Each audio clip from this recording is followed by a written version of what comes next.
Hi Libra, this is Jav. Welcome pa sa ating channel. Gamitin ang reading na ito bilang gabay lamang. Kung naka-resonate kayo, comment down. Kung hindi kayo naka-resonate, ibigay niyo po sa iba kasi general reading po ito. This is for you, Libra.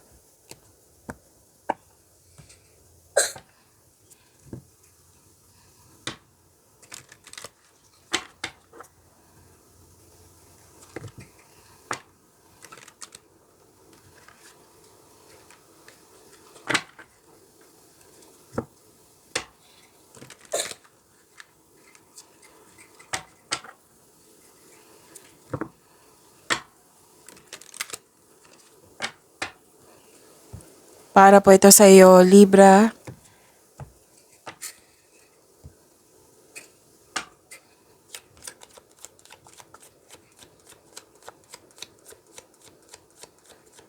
Maraming salamat po sa inyo patuloy na suporta at maraming salamat din po sa mga hindi nag-skip ng ads. Sa mga hindi pa nag-subscribe, subscribe na po kayo at click bell notification para malaman nyo na may bago tayong video.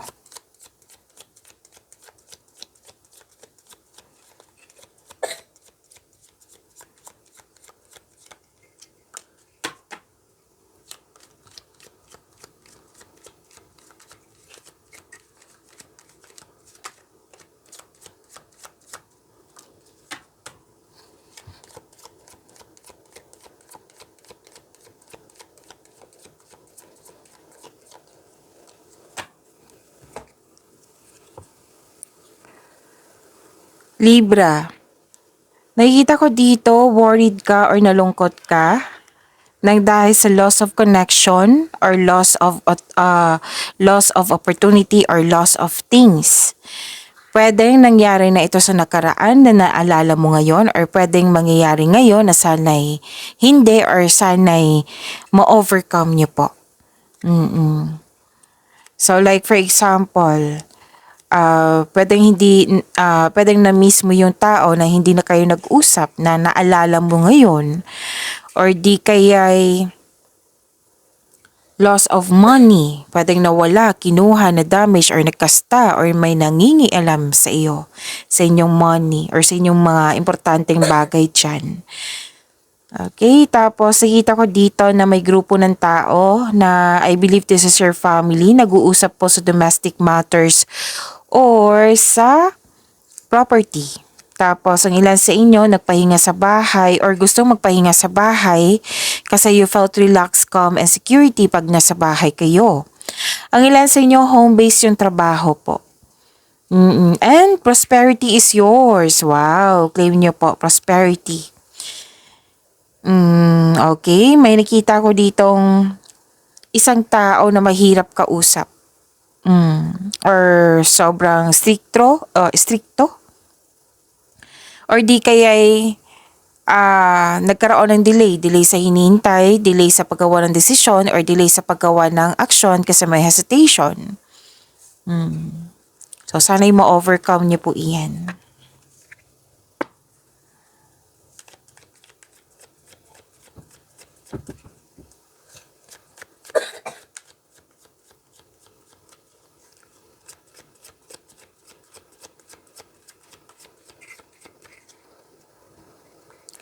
Energy po ni Libra.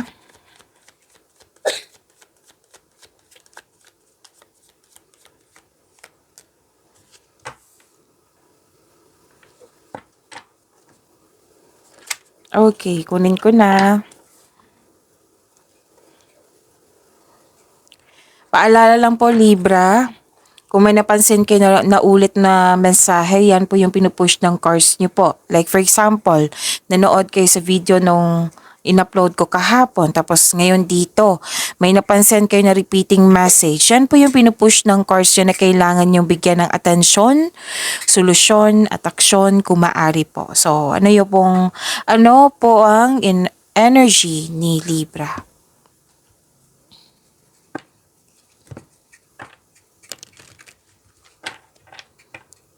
You're building stability, conserving resources. Posibleng may regalo, alok, or pamanang parating. Kaya pala may nag-uusap dito kanina. Nagrupo ng tao, di ba? Yung family mo. nag-uusap sa domestic matters or sa property, which is clarify po siya dito sa tarot cards nyo. And kitang-kita ko yung ginagamit mo yung lohika mo, oo, pagiging logic mo at naging hard worker kayo. Kasi nga, you're building stability. Vina-value mo ang pera at hindi ka madamot at the same time. So, pang ilang beses ko na itong nabasa sa inyo, Libra, na yung pagiging maingat mo or pagkakaroon ng disiplina sa paghawak ng pera, lalo na sa inyong ipon. Pagtitipid, pag-iipon, yayaman ka niyan. This will lead you to have a financial abundance and personal growth. Sa pagiging disiplina, may matutunan tayo dyan. Okay? So, may paalala ang card niyo po dito, Libra, na bigyan ng panahon ang sarili. Kumbaga, pamper yourself. Deserve mo ito.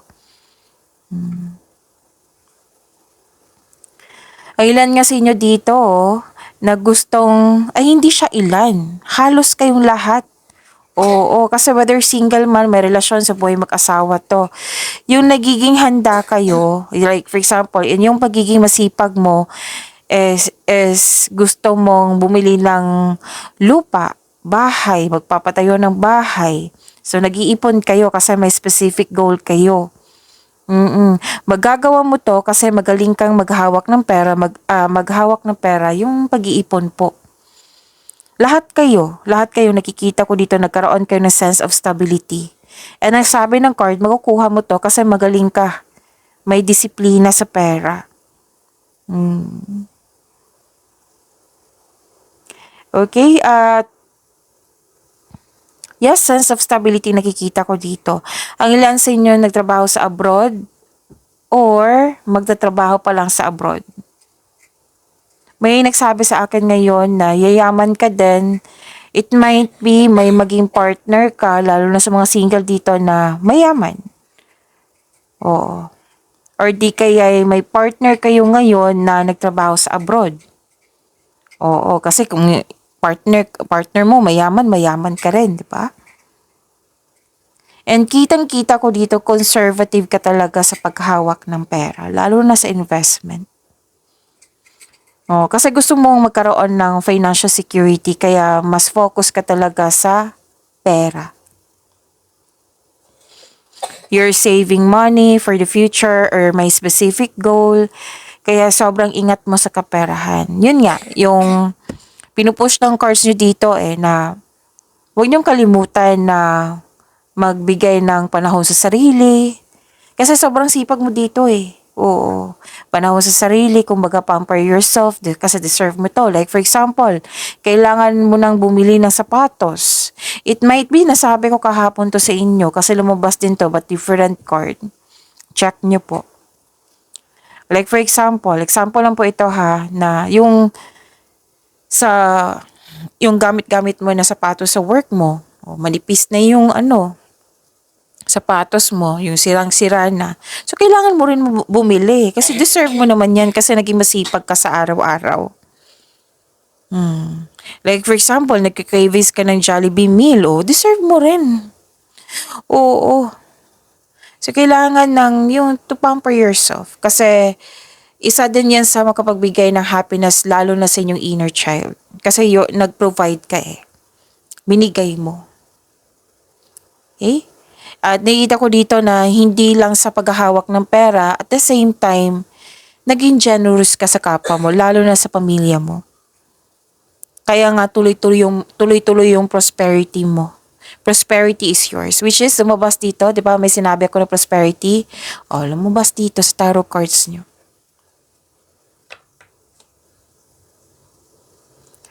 Okay? So, you have to take rest. Kung lalo na pagod kayo, advisable talaga niyan.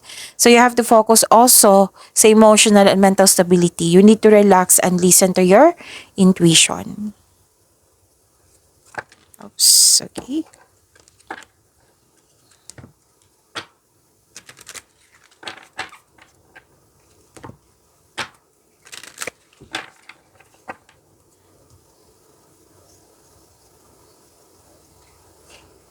May ilan nga sa inyo na umuwi dito na successful. Pwedeng may travel na magaganap or you are moving up, you are moving up to the next level. Dalawang card ni mismo nagsabi niyan. Ginagamit mo yung intuition mo to guide you to the next phase of your life with confidence. So, ito ay very focused ka with clear intention at gumagawa ka ng konkretong plano. Kasi sa paggawa ng konkretong plano, makaka-create ka ng big decision yan, best decision. Best choice and best decision. So this is the second card. Dalawang card na po nagsabi dito na kailangan yung makinig talaga sa inyong intuition. Kasi it will help you it will help you to ituturo niya na kung saan right path patungo sa success. Sasabihin nito kung ano yung next action. Ang sabi ng card dito, you have success in the face of difficulty.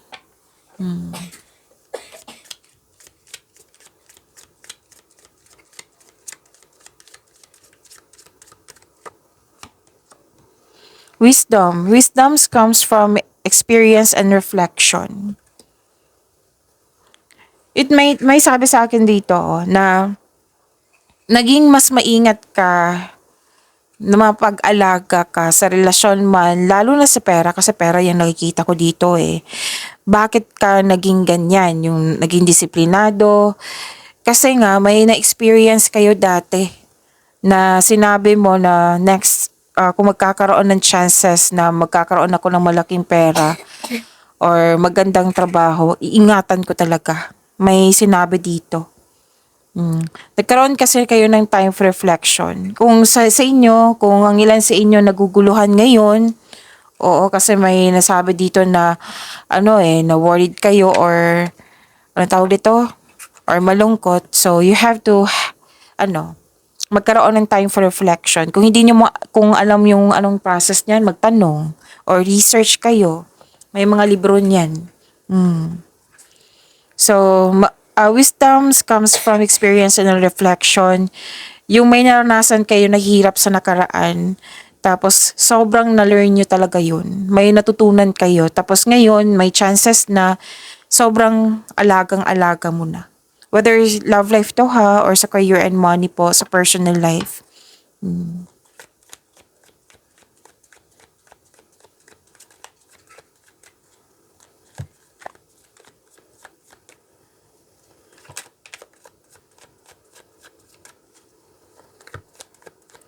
Career and money po ni Libra. Ilan sa inyo dito nag-iisip ng Virgo. May nagsabi sa akin ngayon. So this reading is for Libra po. This is for your career and money.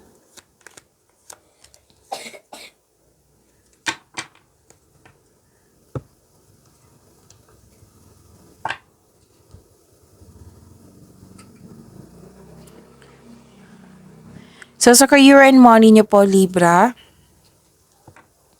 this is persistence and self-reliance. May malapit ka nang matapos dyan. Mga ginagawa mo, pwedeng proyekto po ito. At isip-isip mo talaga ditong me time. Oo, kasi gusto mo gusto mo magpahinga, which is sinabi din dito. And,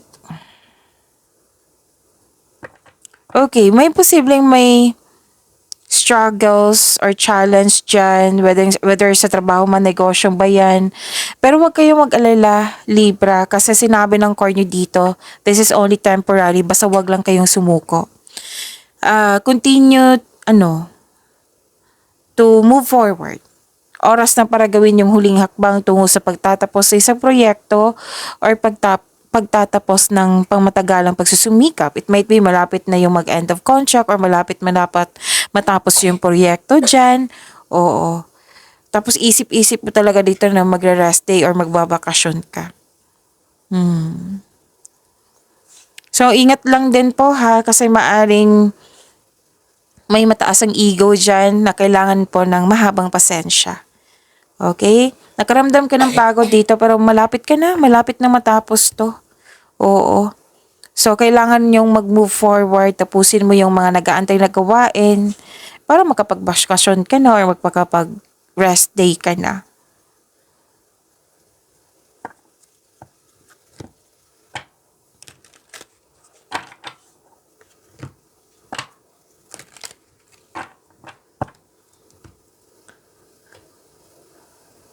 Okay. Ito yung sinabi ko kanina sa inyo na nalungkot kayo or worried kayo kasi nga may loss of connection, loss of things, or loss of opportunity, which is sumabas dito sa career and money nyo. Oo. Kung hindi ito nangyari ngayon, pwedeng nangyari sa nakaraan na naalala mo ngayon, or di kaya yung mangyayari pa lang. So, check your money, check your trabaho dyan. Oo. Or check your connection. Oo. Para maiwasan sana to. Basta this is general reading ha. Kunin nyo lang yung kung ano yung nakaresonate sa inyo. Kung hindi kayo nakaresonate, ibigay nyo po sa iba. So, kailangan dito sabi ng card dito, paalala po ito, pag-iingat sa pera. Unang sinabi dito, pera, posisyon, trabaho, pag-iingat din sa health, syempre. Baka ang ilan sa inyo dito, dyan, anong tawag dito, nag-overthink kasi hindi yan nakakabuti sa ating health, di ba? Overthinking.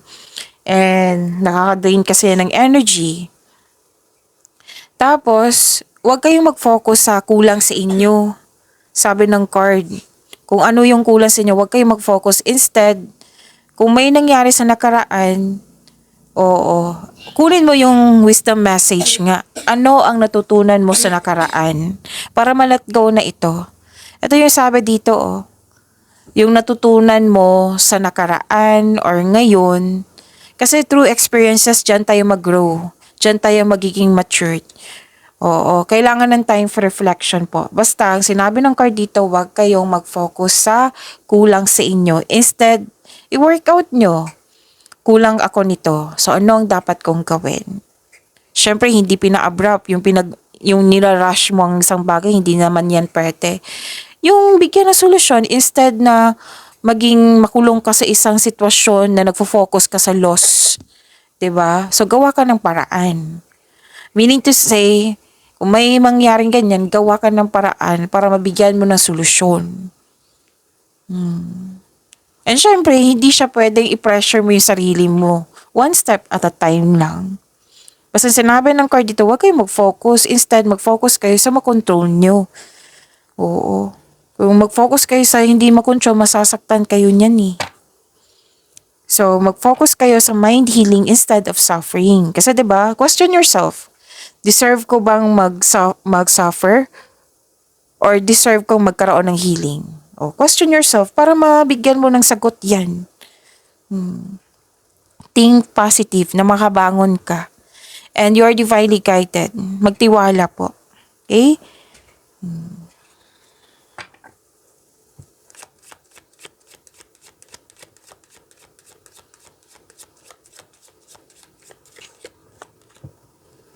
Oh, may na-receive nga kayo dito, oh. It might be malaking pera to or opportunity na makapagbigay sa'yo ng malaking pera. Resources. Be grateful. Be grateful for what you have and save something for the future. Use wisely and as needed. Okay, may sinabi sa akin ngayon, yung dumating na pera sa inyo, mag-save po daw kayo kahit 20%, ganun. Save something for the future and be grateful sa mga na-receive niyong blessings. Instead na mag-focus kayo sa nawala sa inyo, mag-focus kayo sa na-receive nyo. Sa kung ano yung na-control nyo at pagyamanin. So this is the second card na nagsabi dito ha, na may resources dito. Prosperity is yours, right? Use wisely and as needed, sabi ng card.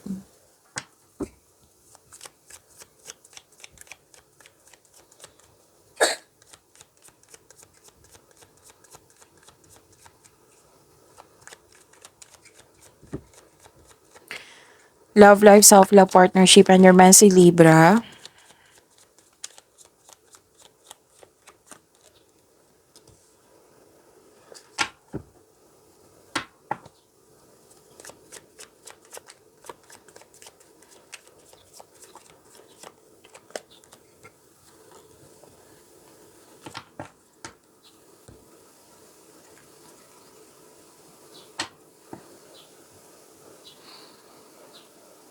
Okay, sa love life, self-love partnership niyo po,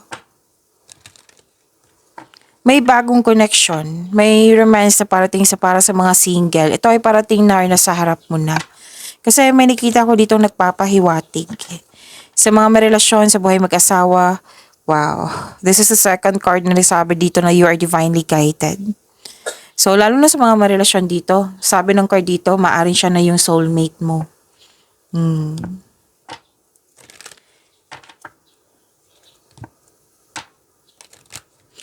And may paalalang card dito. Actually, this is pagkakasundo sa pagkakasundo sa kaibigan ba to, sa family member, you are very inspired and you love yourself more, which is very good, right?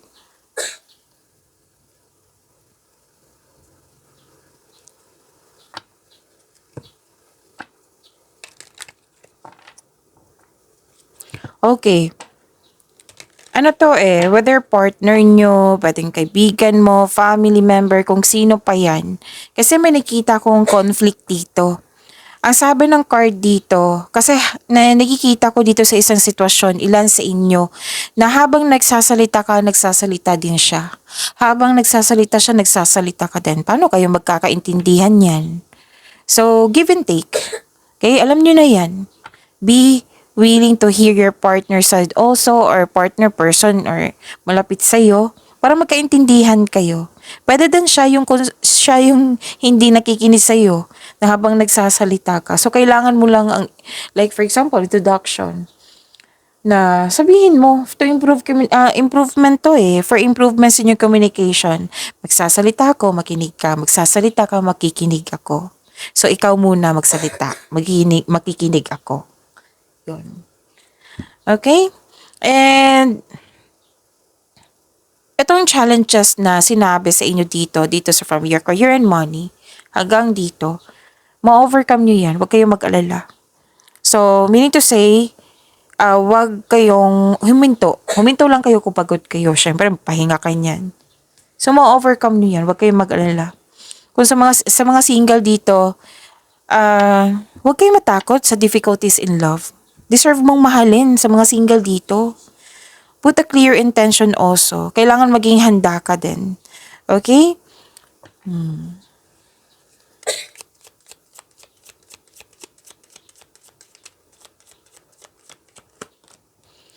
Deepening. A relationship will finally deepen in the next few months. You have been waiting for this. Ay wow, ang ganda naman. Pagyamanin niyo po yung blessings sa binigay sa inyo. Libra, see you tomorrow. Maraming salamat po.